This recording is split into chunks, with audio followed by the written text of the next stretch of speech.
On this edition of Native Report, we attend a summer language camp in northern Minnesota to learn Ojibwe. We go gardening with Maxine Thomas from the Oneida Nation of Wisconsin. The people ask me, do you always want to be chief? And we interview Principal Chief Michel Hicks from the Eastern Band of Cherokee in North Carolina. We also learn something new about Indian country and hear from our elders on this Native Report. Production of Native Report is made possible by grants from the Shakopee-Mdewakanton Sioux Community and the Blandin Foundation.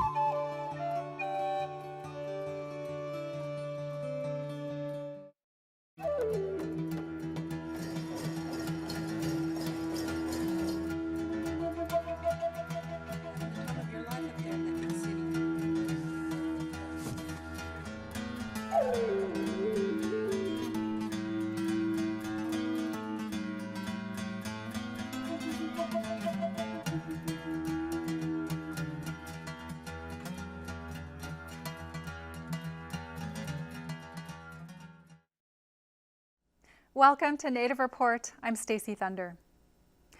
A summer language camp on the Fond du Lac Reservation began rather humbly with 189 campers gathering for family activities and to learn to speak Ojibwe. The most recent camp, however, attracted well over 1,000 people for over 4 days in the month of June.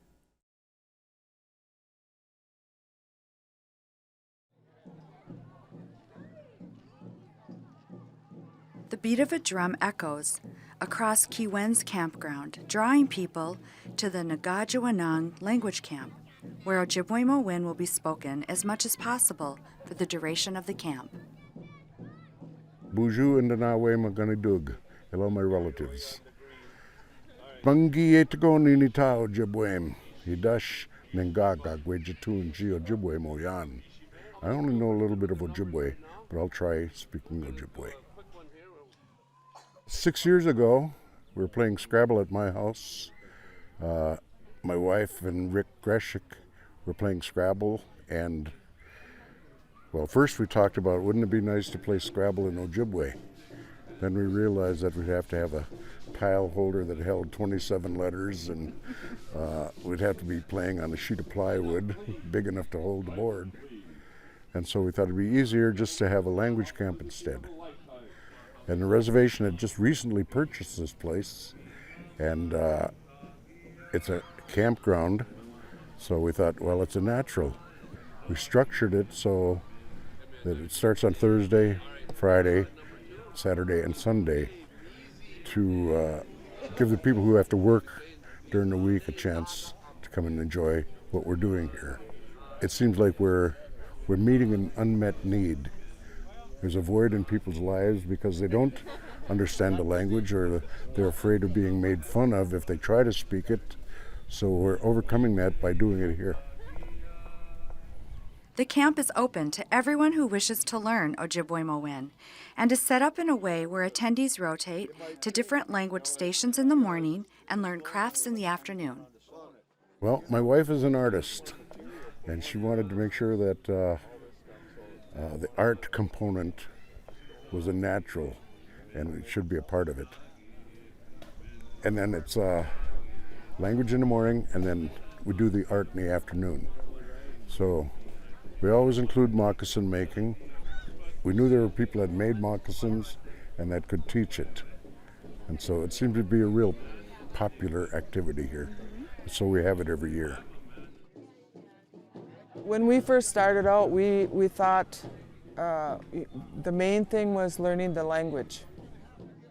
What we've done to kind of help with the costs of food and the cost of being able to pay somebody to be a teacher or an artist or to help out with the supplies for the arts, we do fundraisers throughout the year. And that all goes back in there. And people want to donate, give a monetary donation, then they send it, and I just have them send it right to our account what we have with the reservation. Because we get a whole bunch of people coming from all over wanting to learn the language, they come with different dialects in their areas.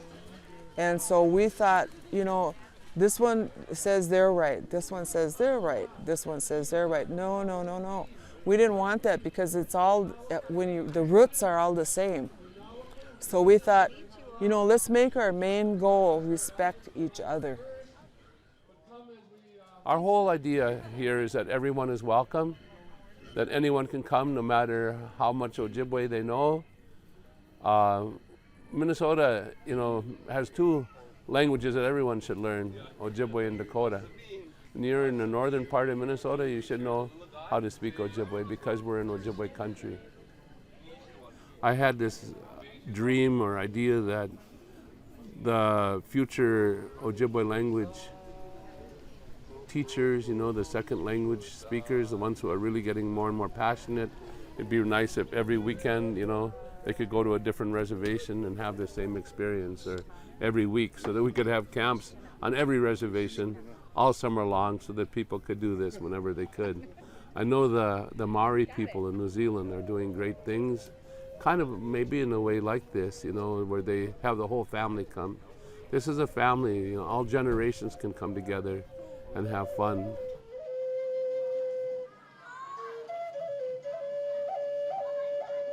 We have a drumstick making station, a flute making station. We have beadwork station. We have a birch bark work station, so that each station here, that anybody can come and learn any part of it. And hopefully they'll get started and also sort of have an interest. Maybe we'll spark a little interest that they'll keep on doing these things. After everyone has had lunch and maybe visit with friends or make new ones, a round dance song is held to get everyone moving again. We consider this camp a success if a person learns one word or one phrase that they didn't know before. And so that makes it easy for them to use it in their daily lives. So I'd say we are a success. And so we're all bringing our individual tools and strengths to make something really strong and beautiful for the next generations to emulate. We wanted the camp for the moms and dads and grandmas and grandpas to bring their grandchildren, bring their children, because that's really where it's going to be, how we're going to ensure that it goes on from one generation to the other. It's the culture, it's the ceremonies, it's who we are as a people, it's the values. You know, that's what the language represents. And without it, you lose some of that. Manajitun means respected. Manajidazun, respect yourself. Zagitun, love it. Zagitun giyal, love your body. Take care of it. Ganawaindan, take care of it. When I think about it, I think about all our elders that have passed away, all the teachers, you know, that there have been, the teachers that are still out there, the first language speakers, and how much everyone who wants to can learn yet if we ask people. You know, give them tobacco, maybe ask them for something that you want to learn.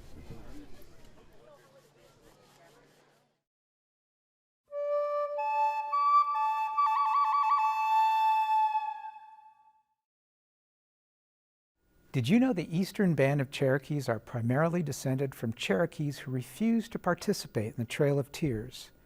In the 1830s, the Cherokees were forced to remove from their homelands to the Indian Territory of Oklahoma. Thousands died on the way west in a treacherous walk through a cold, harsh winter. However, Principal Chief Yanaguska and others resisted the forced removal by the U.S. Army. They stayed on their homelands. Today, the Eastern Band of Cherokees' homeland is known as the Qualla Boundary, located in western North Carolina, just south of the Great Smoky Mountain National Park.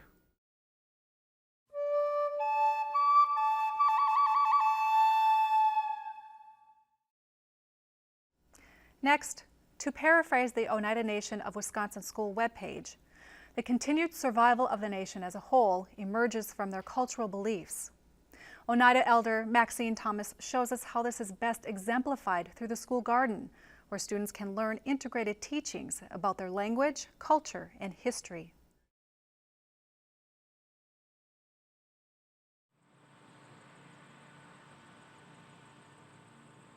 It is just past noon on this summer day as students from the Oneida Nation schools are busy weeding their garden. There is more to this little plot of land than meets the eye. In the Oneida people are standing stone, otherwise known as Oneida.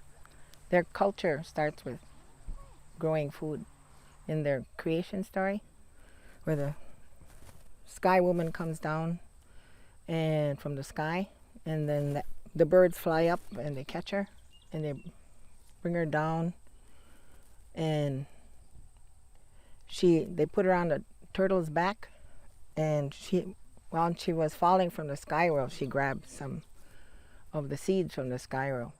So begins the Oneida creation story that tells how the earth was formed, but more importantly, how the three sisters, the corn, beans, and squash, came to the people of the Standing Stone.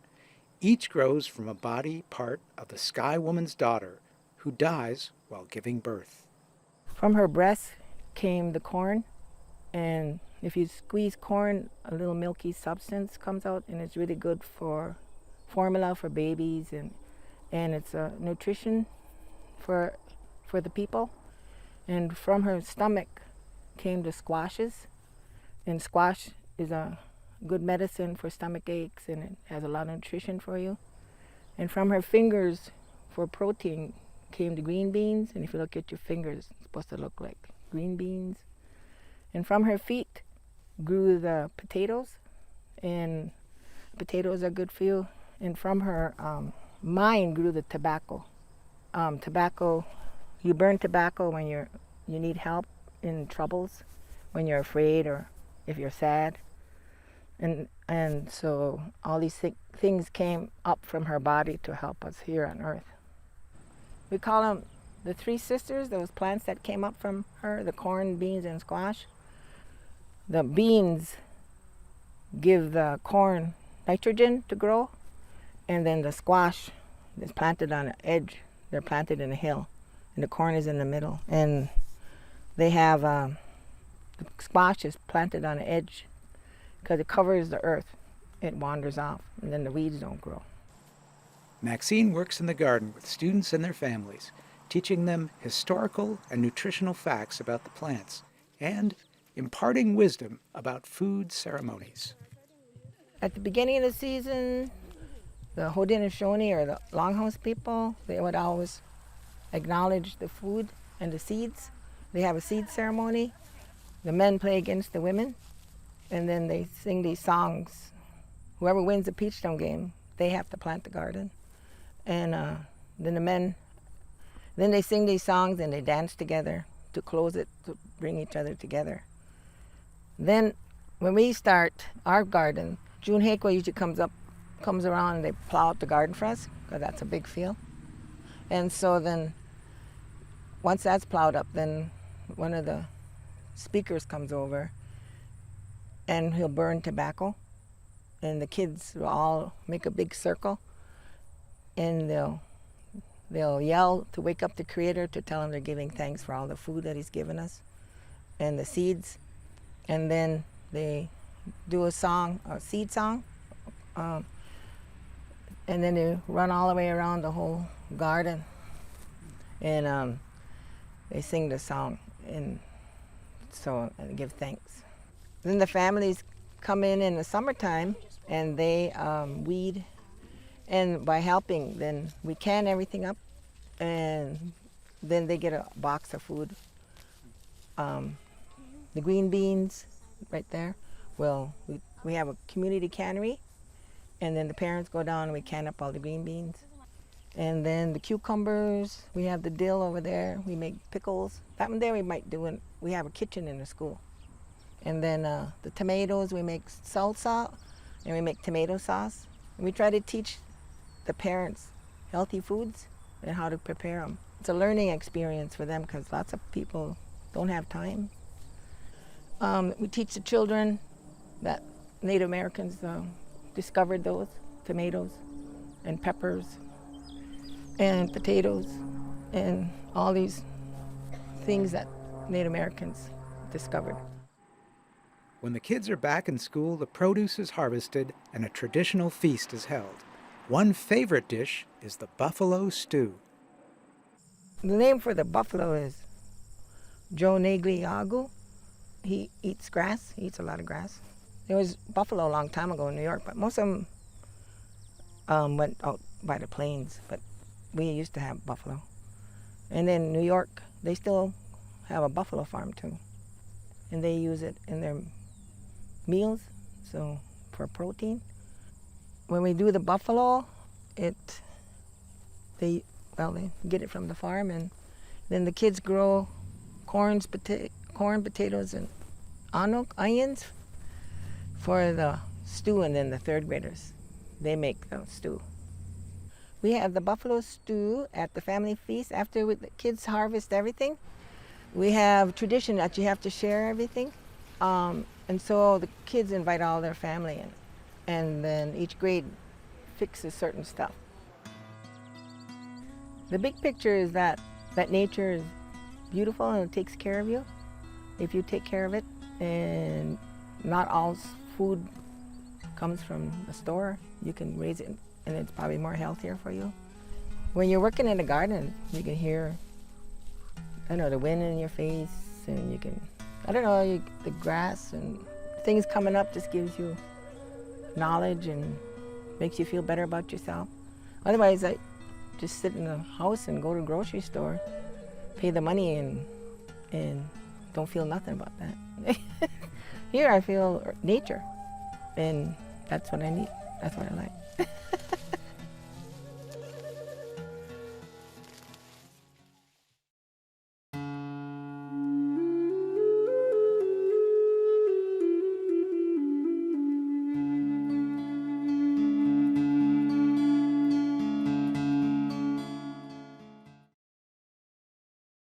We need to be able to communicate with each other, come together and have a common cause so that our nations will survive, and that we're not like Republicans and Democrats. We're Anishinaabe first, and we have allegiance to and loyalty to our nations first and foremost. And so, yes, and tonight I'll be graduating in front of my 2 grandchildren. And that means a lot for the next generations to see that it's never too late to learn. You should be continuously learning through life.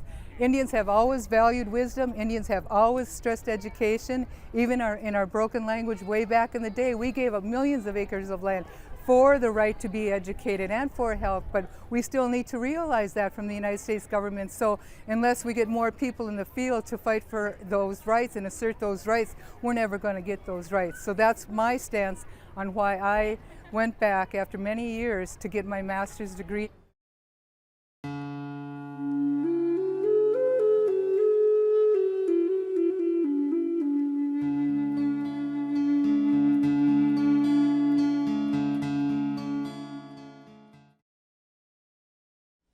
Michel Hicks has worked for the Eastern Band of the Cherokee Nation for 25 years, for the last 10 as Principal Chief.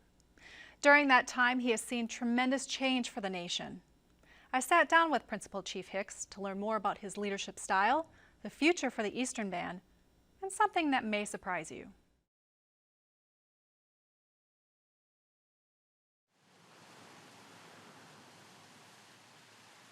Beautiful Cherokee, North Carolina is the gateway to the Great Smoky Mountains.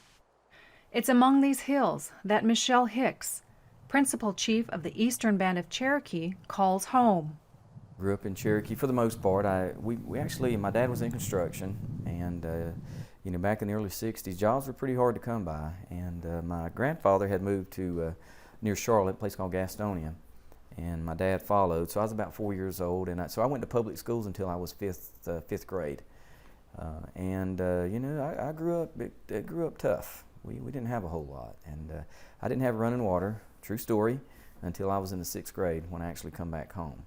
And so you kind of think back on where you came from, where you've been, and it kind of grabs you a little bit. It's and it makes you appreciate. This job, and sometimes, dealing with the issues that we have to deal with, you expect people to be a little more appreciative of what they have. When I was growing up and people asked me, do you always want to be chief? And I'm like, no, it really wasn't an interest, but, as I gained my education, I started at University of North Carolina at Chapel Hill. As I took my first job, which is assistant business manager for our tribe, I kind of got thrown into the accounting and finance, and I was always really good with math. So I went back and got a second degree. And at that point I had the dream, I wanted to be a CPA. As time grew, the tribe grew, casino came to town, so to speak.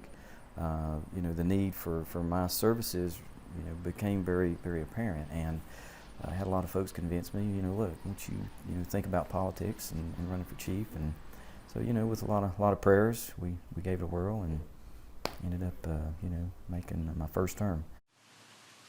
The Eastern Band has over 15,000 members within 56,000 acres across 7 communities. When you get into the casino business, the revenues ramp up, and the hardest issue you have to deal with is controlling and structuring how those resources are going to be used. And so I think, again, that was very helpful for me to, first of all, as I was doing my audit work for the tribe, I had a lot of the detailed knowledge of our tribe, and it really helped me to streamline things and make things more efficient, but also to see, new pathways that we could take. The biggest thing that I see in the next 5 to 10 years, outside of economic development, really is we are in the process of 638ing our social services program from the BIA. We have a number of tribal programs that are somewhat splintered. As I look at, what is the biggest impact that, myself and the other tribal leaders can have for this tribe, it's really bringing all these programs together. And you well know that nobody can take care of their family better than the family itself. And so we feel strongly about that. And so that's probably the biggest move that, that's in process right now, is centralizing the social services and taking care of our families. The Principal Chief is devoted to his family and is an outdoorsman and avid hunter. But he has another passion that may come as a surprise. He writes children's books. A number of years ago, when I first got into office, I wanted to, with 5 children also, reading is big for me. But I wanted to really make an impact, to our children and do something that, was not just, going and talking or going and speaking, but documenting things that would remain, and the schools could use them, and the children, could continue to see them and use them. And I was at a July 4th powwow, had a conversation with our current council member named Diamond Brown. And I said, Diamond, I'm thinking about doing a children's book. What do you think? Love the idea. He says, I got an idea for you. He says, why don't you do one on the elder tree? And one of the things we wanted to do was to motivate children to read, but also to try to bring families a little closer together. And so each of these books has a Cherokee twist to it. We tried to involve in the books a little bit of Cherokee language, but also to make sure that we focused on just traditional stories.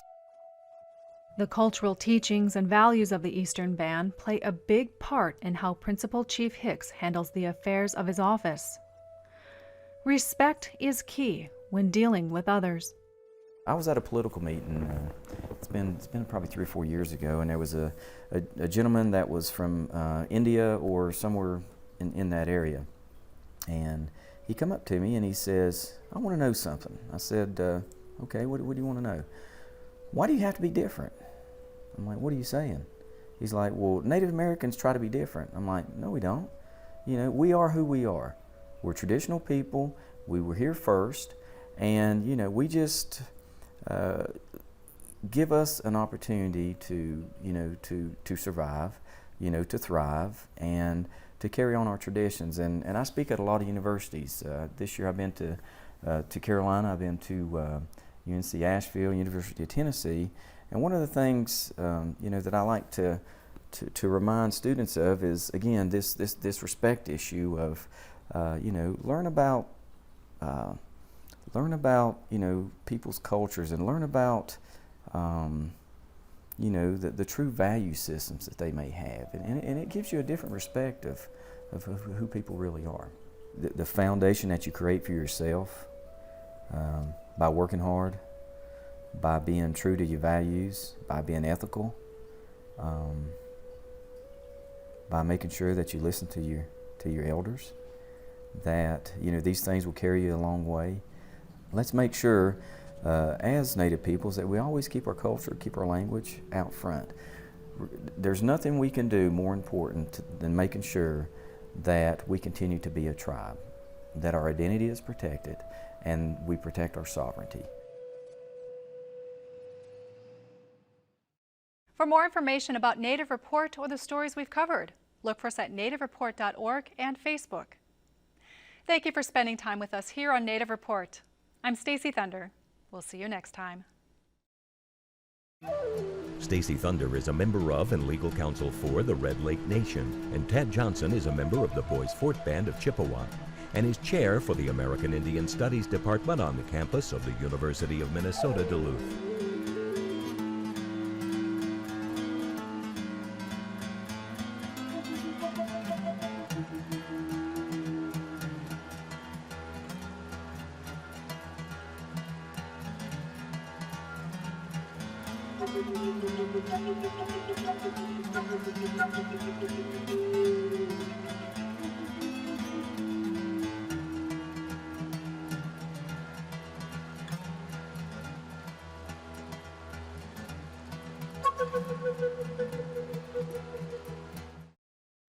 Production of Native Report is made possible by grants from the Shakopee Mdewakanton Sioux Community and the Blandin Foundation.